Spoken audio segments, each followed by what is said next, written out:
Marwadi university మంచి భవిష్యత్తు కోసం తెలుగు విద్యార్థులు ఇష్టపడే యూనివర్సిటీ.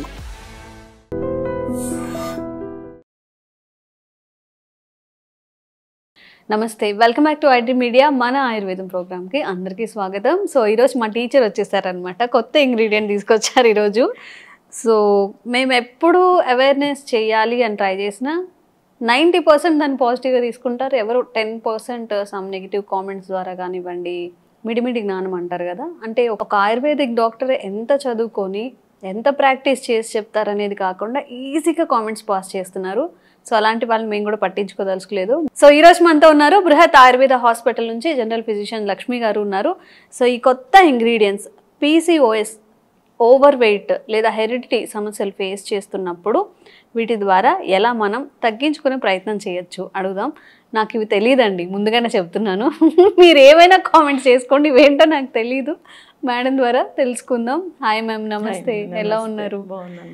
సో పులిచింత ఆకు గురించి మనం హార్ట్ షేప్లో ఉంటుంది ఎంతమంది కనెక్ట్ అయిందంటే చాలామంది పాజిటివ్ కామెంట్స్ పెడుతున్నారు. అవునండి, మనం పాత రోజులకి వెళ్తే బాగుంటుంది, సైడ్ ఎఫెక్ట్స్ తెచ్చుకోకుండా ఇలాంటివి యూస్ చేస్తే బాగుంటుంది అని చెప్పి. సో వాళ్ళందరి కోసం మనం వీడియోస్ చేస్తున్నాం ఈరోజు.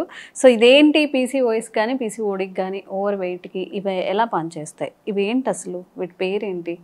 వీటిని ముండి అంటారండి. ముండి స్పిరాంతస్ అన్నమాట.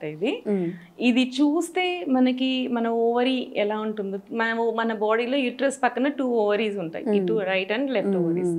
ఓవరీ మనకి 3 సెంటీమీటర్స్ ఉంటుంది, సేమ్ ఇట్లానే మనకి ఓవరీ షేప్ లో ఉంటుంది. సో ఓవరీ కూడా మనకి చాలా ఇట్లా నెమ్మది చిన్న చిన్న ఓమ్స్ ఉంటాయి. ప్రతి మంత్ మనకి ఒక్క ఫాలికల్ ఇట్లా పెద్దగా వస్తుంది, అది రప్చర్ అవుతుంది, దాని నుంచి మనకి ఓమ్ రిలీజ్ అవుతుంది అనమాట. సో మనకి ఆయుర్వేదంలో ఏంటంటే most of the times ayurvedic లో సిమిలర్, అంటే నేచరే, ఇట్స్ నాట్ లైక్ ఆయుర్వేద, నేచరే ఎలా చూపిస్తుంది అంటే సిమిలర్ ప్రాపర్టీస్ ఉన్న వాటికి సిమిలర్ యాక్షన్స్ అనేవి ఉంటాయి అని చెప్పి, అంటే అన్ని కాదు, చాలా వరకు అలాంటి కోరిలేషన్స్ అనేవి మనం చాలా వరకు చూస్తుంటాం. లైక్ మీరు పులిచింత గురించి చెప్పారు కదా, హార్ట్ షేప్ ఉంటుంది కాబట్టి అది, ఈవెన్ కాంచనార అయితే థైరాయిడ్ షేప్ లో ఉంటుంది ఇట్లా. సో థైరాయిడ్ గ్లాండ్ కి బాగా వర్క్ చేస్తుంది. అట్లా నల్లేరు చెట్టు జాయింట్స్ ఉంటాయి మనకి, ఎట్లయితే బోన్స్ కి జాయింట్స్ ఉంటాయో అలాగా. సో అవన్నీ కూడా రీసెర్చ్ చేస్తే కూడా ఇవన్నీ కూడా ప్రూవ్ అయినాయి. So they are really good for that kind of diseases అని. అట్లాంటిది ఇది అనమాట స్పిరాంతస్. ఇది ముండి, ఇది యాక్చువల్లీ మనకి బయట దొరుకుతుంది, మనకి పల్లెటూరులో అయితే బాగా దొరుకుతుంది, ఇక్కడ మనకి అంత దొరకదు. బట్ ఇది మీకు చూపించాలని నేను ఇక్కడ అథెంటిక్ ఆయుర్వేదిక్ షాప్స్ నుంచి మీకు తీసుకొచ్చాను. సో మనకి ఏంటి అంటే PCOS, మనకి ఇర్రెగ్యులర్ పీరియడ్స్ కావడానికి ఒక రకమైన కారణం ఏంటంటే PCOS. ఈ PCOS ఏంటి అంటే మనకి ప్రతి మంత్ ఒక మంత్కి ఒక ఓవరీ రిలీజ్ అవుతుంది, రిలీజ్ అయ్యి ఆ ఓవరీ స్పర్మ్తో కలిసినప్పుడు మనకి బేబీ ఫామ్ అవుతుంది. సో ఇక్కడ ఏమవుతుందంటే PCOS వాళ్ళకి ఓవరీ ఎక్కువ వచ్చేస్తాయి, ప్రతి మంత్ 1 or 2 రావాల్సింది వాళ్ళకి ఎక్కువ ప్రొడ్యూస్ అయిపోతాయి అనమాట, 3 or 4, because of hormonal changes వల్ల. సో 3 or 4 రిలీజ్ అయిపోయినప్పుడు అవన్నీ కూడా రప్చర్ అవ్వవు, అన్ని అట్లా బుడగల్లాగా ఉండిపోతాయి. సో దాన్నే PCOS అంటారు. పాలిసిస్టిక్, సిస్ అంటే వాటర్ బుడగల్లాగా ఉన్న అట్లన్నిటిని సిస్ట్లు అంటాము, పాలి అంటే ఎక్కువ అని. So polycystic ovarian diseases or syndromes అనమాట.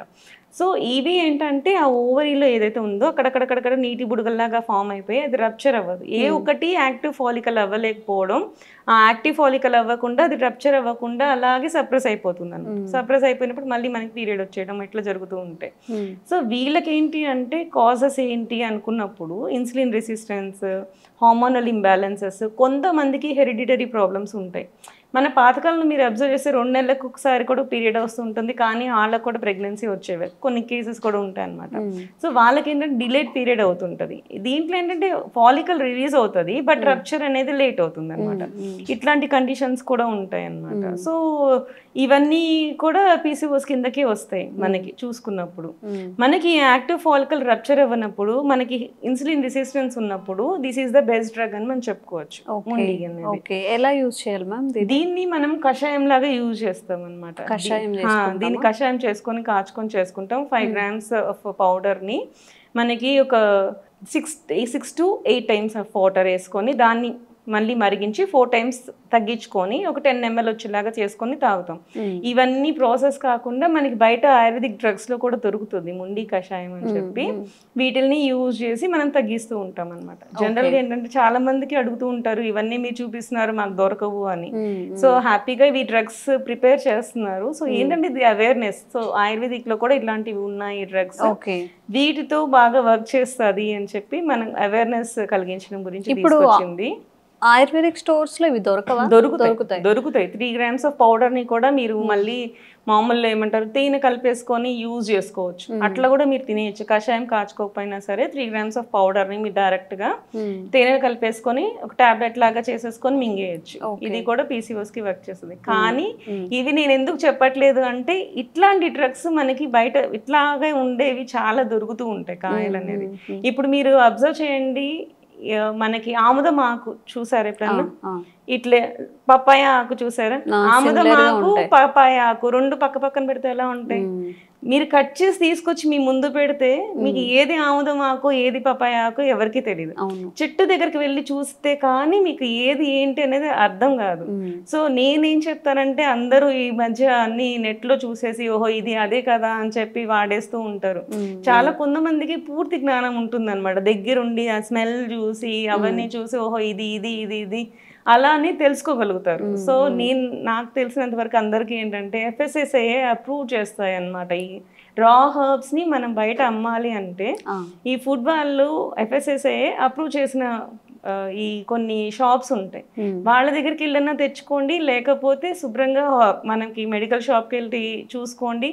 అసలు అవి రెండు కూడా కాదు, ఒకసారి డాక్టర్ దగ్గరికి వెళ్ళి కన్సల్ట్ చేసి సో మీకు ఏమైనా ప్రాబ్లమ్స్ ఉంటే హ్యాపీగా వాళ్ళ దగ్గరికి వెళ్తే దాంతో పాటు మీకు ఇంకా కాంబినేషన్స్ ఆఫ్ డిసీజ్ PCOS అనేది ఒక్కటే ఉండదు అనమాట. దీనికి ఇన్సులిన్ రెసిస్టెన్స్ కూడా కారణం ఉంటుంది. ఇన్సులిన్ రెసిస్టెన్స్ వల్ల PCOS కూడా వస్తుంది. PCOS వల్ల ఇన్సులిన్ రెసిస్టెన్స్ వస్తుంది. రెండు వైస్ వర్సా. ఒబేసిటీ వల్ల కూడా PCOS వస్తాయి. సో ఇవన్నీ కూడా ఈ ట్రయాంగిల్ షేప్ అన్నమాట. ట్రయాంగిల్ ఈ ఓవరీస్ కూడా ఒకసారి PCOS ఉన్న వాళ్ళకి హిర్సుటిజం కూడా ఉంటుంది. అంటే ఇక్కడ మూతి దగ్గర హెయిర్ ఫామ్ అవడం, గెడ్డం దగ్గర హెయిర్ చిన్స్ దగ్గర హెయిర్ ఫామ్ అవడం, ఇవన్నీ ఏంటి అంటే ఈ ఓవరీస్ ఆండ్రోజెన్స్ ని రిలీజ్ చేస్తాయి అన్నమాట. ఒక్కోసారి జనరల్ గా ఏంటంటే తక్కువ అమౌంట్ లో రిలీజ్ చేస్తాయి. మనకు కూడా ఆండ్రోజెన్స్ ఉంటాయి. సో జనరల్గా ఆండ్రోజన్స్ అనేవి మేల్స్కి ఉంటాయి. సో ఫిమేల్స్కి ఓవరీ రిలీజ్ చేస్తే చాలా తక్కువగా రిలీజ్ చేస్తుంది. అడ్రినల్ కార్టెక్స్ కూడా రిలీజ్ చేస్తుంది, బట్ చాలా మినిమల్ అమౌంట్లో రిలీజ్ చేస్తుంది. ఈ టెస్టోస్టిరాన్స్ ఏంటంటే మన బాడీ బోన్ స్ట్రెంగ్త్కి కూడా పనిచేస్తాయి అనమాట. బోన్ స్ట్రెంగ్త్, మజిల్ స్ట్రెంగ్త్, ఇవన్నీ ఏంటంటే ఇంజెక్షన్స్ తీసుకోకపోయినా కానీ కొంతమందికి ఎక్కువ రిలీజ్ చేస్తుంది as a body. It's different condition, అది ప్రాబ్లమాటిక్ కండిషన్ అనమాట అది. సో ఇట్లా ఆండ్రోజన్స్ రిలీజ్ చేసినప్పుడు వీ గెట్ హిర్సుటిజం అనమాట. ఇలాంటివి అంటే ఓవర్ యాక్టివ్ ఓవరీ వల్ల ఇలాంటి ప్రాబ్లమ్స్ వచ్చే అవకాశాలు ఉంటాయి అన్నమాట. ఇలాంటి హార్మోనల్ ఇంబ్యాలెన్సెస్ ని కూడా ఈ ముండి తగ్గిస్తుంది అని చెప్పి రీసెర్చ్ పేపర్స్ అని చెప్తున్నాయి అన్నమాట. సో హార్మోనల్ ఇంబ్యాలెన్సెస్ ఉన్నా కానీ మనకి PCOS ఉన్నా కానీ ఇన్సులిన్ మనకి ఏదైతే ఇన్సులిన్ రెసిస్టెన్స్ అని చెప్తున్నామో ఇన్సులిన్ రెసిస్టెన్స్ని కూడా తగ్గించడానికి యాంటీ డయాబెటిక్ ప్రాపర్టీ కూడా దీనికి ముండికి ఉంది అని చెప్పి రీసెర్చ్లో తేల్చారనమాట. So this is the best drug for PCOS అని చెప్పచ్చు. సో జనరల్గా ఏంటంటే PCOSతో పాటు ఇంకా మిగతా కాంబినేషన్స్ కూడా ఉన్నప్పుడు, అంటే హార్మోనల్ ఇంబ్యాలెన్సెస్ ఉంచినప్పుడు కుమార్యాసవం అని చెప్పి, ఇంకా నెక్స్ట్ మళ్ళీ కంటిన్యూషన్ పత్రాంగాసవం అని చెప్పి ఇంకా చాలా డ్రగ్స్ ఉంటాయి. సో కాంబినేషన్స్ పెట్టి వాళ్ళకి మనం మంచిగా చేయడానికి మనం ట్రై చేయొచ్చు. సో ఎప్పుడైనా సరే ఒక దాని గురించి చెప్తే అవేర్నెస్ వరకే అనుకోండి. ఒకసారి డాక్టర్ని కలిసి వాళ్ళు చెప్పినట్లు మీరు డోస్ తీసుకొని వాడితే చాలా మంచిది. ఒకవేళ అవైలబిలిటీ ఉంది, ఇవి దొరికాయి, ఒకవేళ కషాయం చేసుకొని తాగాలని అనుకుంటున్నారు, 3 grams తో క్వాంటిటీ తీసుకోవాలని చెప్పి, ఎట్లా దీన్ని ఎలా యూజ్ చేయాలి? పౌడర్ గా యూజ్ చేయొచ్చు, కషాయంగా యూజ్ చేయొచ్చు, రెండు రకాలుగా యూజ్ చేసుకోవచ్చు. లేకపోతే అన్నం తిన్నాక యూజ్ చేసుకోవచ్చు, ఆఫ్టర్ ఫుడ్ తీసుకోవచ్చు. ఎందుకంటే దీనికి ఇన్సులిన్ రెడ్యూసింగ్ ప్రాపర్టీ కూడా అంటే మీన్స్ ఇన్సులిన్ సెక్రెటింగ్ ప్రాపర్టీ అనమాట. అంటే ప్యాంక్రియాస్ ని స్టిమ్యులేటింగ్ ప్రాపర్టీ ఉంటుంది. సో ఇండైరెక్ట్ గా అది ఇన్సులిన్ మీద ఎఫెక్ట్ పడుతుంది. సో షుగర్ లెవెల్స్ కొంచెం ఉంటాయి కాబట్టి మనం తిన్నాకనే యూజ్ చేస్తాం. ఈ ముండి కషాయం కానీ ముండి పౌడర్ కానీ ఆహారం తీసుకున్న తర్వాతనే, పౌడర్ ఫామ్ లో అయితే 3 grams సరిపోతుంది, హనీతో యూజ్ చేయొచ్చు, లేకపోతే వాటర్ కలుపుకొని పిల్లాగానే వేసుకోవచ్చు, ప్రాబ్లం లేదు. హనీ ఇప్పుడు మంచి ఇవి దొరకట్లేదు అనుకుంటే వాటర్ అయినా ఇట్స్ ఓకే. ఓకే. నెక్స్ట్ కాదు అనుకుంటే కషాయం లాగా కూడా కాచుకొని తీసుకో. కషాయం తీసుకున్నప్పుడు 5 grams యూజ్ చేయాల్సి ఉంటుంది. 5 grams యూజ్ చేసి దాన్ని 16 times వాటర్ వేసుకొని 8 times రెడ్యూస్ చేసుకోవచ్చు. ఏదర్ 8 times వాటర్ వేసుకొని 4 times రెడ్యూస్ చేయడం అనేది ఉంటుంది. బట్ డిపెండ్ అపాన్ ద పర్సన్ని మేము ఆ కషాయం వాటర్ ఎన్ని వేయాలనేది మనం చెప్తూ తయారు చేస్తాం అనమాట. ఓకే. ఓకే. సో ఏదైనా కానీ డాక్టర్ త్రూ మనం న్యాచురల్ థింగ్స్ యూజ్ చేసినా కానీ ప్రాపర్గా అసలు మన బాడీలో ఏం జరుగుతుంది ఏంటి, పీసీఓఎస్ అని వచ్చిన వాళ్ళకి మేబీ షుగర్ ఉండొచ్చు, ఇంకేదైనా ఓవర్ వెయిట్ ఉండొచ్చు, ఇంకో ఇష్యూస్ ఉండొచ్చు. ఇవన్నీ టెస్ట్ చేయించుకొని ప్రాపర్ గా మెడిసిన్ తీసుకుంటే మంచిది అంటున్నాను. ఒక డాక్టర్ ని కన్సల్ట్ చేసి ఇలాంటి మెడిసిన్స్ మీరు వాడండి. ఇది అవేర్నెస్ అన్నమాట. ఇట్లాంటివి కూడా మీకు ఉన్నాయి, సో అక్కడికి వెళ్తే మీకు పర్ఫెక్ట్ గా సొల్యూషన్ దొరుకుతుంది. ఓకే. సో అట్లా మీరు చెయ్యండి అనేది మంచిది అండి. చేయడం అనేది మంచిది. మనకి ఏదైనా సరే హైపర్ కూడా ఆహారం కూడా అధికంగా తీసుకుంటే అది విషమే అవుతుంది. ఎప్పుడు మనం అనుకుందే కదా. సో ఎంత క్వాంటిటీ నీకు సరిపోతుంది, సో అది చెప్పాలంటే ఒక డాక్టర్ దగ్గరికి వెళ్తేనే పర్ఫెక్ట్ గా ఉంటుంది. ఇలా చిట్కాలు చూసి కొంతవరకు ట్రై చేసి ఏదైనా ప్రాబ్లం వస్తే మళ్ళీ కష్టం అవుతుంది. కాబట్టి ఎప్పుడైనా సరే ఫైనల్ గా ఆయుర్వేదిక్ ప్రాక్టీషనర్ ని కలవండి, కలిసి సలహా తీసుకొని దాని ప్రకారమే వాడుకోండి. మేము అందరం కూడా ప్రయత్నం చేసేది ఏంటి అంటే మీలో కొంత అవేర్నెస్ రావాలి. అన్నిటికీ అల్లోపతి మీద లేకపోతే ఈ సైడ్ ఎఫెక్ట్స్ వస్తాయి అని చెప్తున్నారు. టాబ్లెట్స్ ఏం యూస్ చేసినా ఇంట్లో కూర్చొని చక్కగా అంటే ఎలాంటి సైడ్ ఎఫెక్ట్స్ లేకుండా మనకి డిసీజ్ తగ్గుతుంది అంటే ఇంక అంతకన్నా ఏం కావాలి, దానికోసం మాత్రమే ఈ ప్రయత్నం అనమాట. బట్ ఎవరికైనా ఏ డిసీజ్ ఉన్నా డాక్టర్ దగ్గరికి వెళ్ళి మాత్రమే ఏ మెడికేషన్ ఉన్నా తీసుకోండి. మ్యామ్ చెప్పినట్టు ఎక్కువగా తినడం, ఫుడ్ కూడా మనకి ఎక్కువ బాగుంది కదా అని తినేస్తే దాని సైడ్ ఎఫెక్ట్స్ ఎలా ఉంటాయో మనకు తెలుసు. కాబట్టి ఒక డాక్టర్ ప్రిస్క్రిప్షన్ లేదా డాక్టర్ అడ్వైస్ త్రూ వెళ్ళండి ఏది ఉన్నా కానీ. అంతే కదా ma'am? Okay, thank you ma'am. Thank you. Sir, one life lesson what medicine has taught you. Whatever you can do without expecting. But I really believe మన positive attitude ఉంటేనే మనం ఏదైనా సాధించగలం. గట్ ని మనం కరెక్ట్ గా డీల్ చేసినట్లయితే అది మనకి పాజిటివ్ హార్మోన్స్ ని రిలీజ్ చేస్తుంది. షుగర్ వచ్చిన వాళ్ళ పరిస్థితి ఏంటి? పొట్ట దగ్గర పెరిగితే దాన్ని ఆండ్రాయిడ్ అంటారు. ఆండ్రాయిడ్ ఫోన్ కదా. అసలు థాట్స్ ఎందుకు వస్తాయి? బ్రెయిన్ డెడ్ అంటే దానికి ప్రపంచం అంతా కూడా కొన్ని నిర్దిష్టమైనటువంటి లక్షణాలు. మానసికంగా ధైర్యంగా ఉంటే క్యాన్సర్ జయించవచ్చు. You are a doctor for a cause sir, అంతే. వాళ్ళకి వచ్చిన ఆదాయం కాకుండా ఫ్రీ సర్వీస్ ఎంతమందికో చేస్తారు.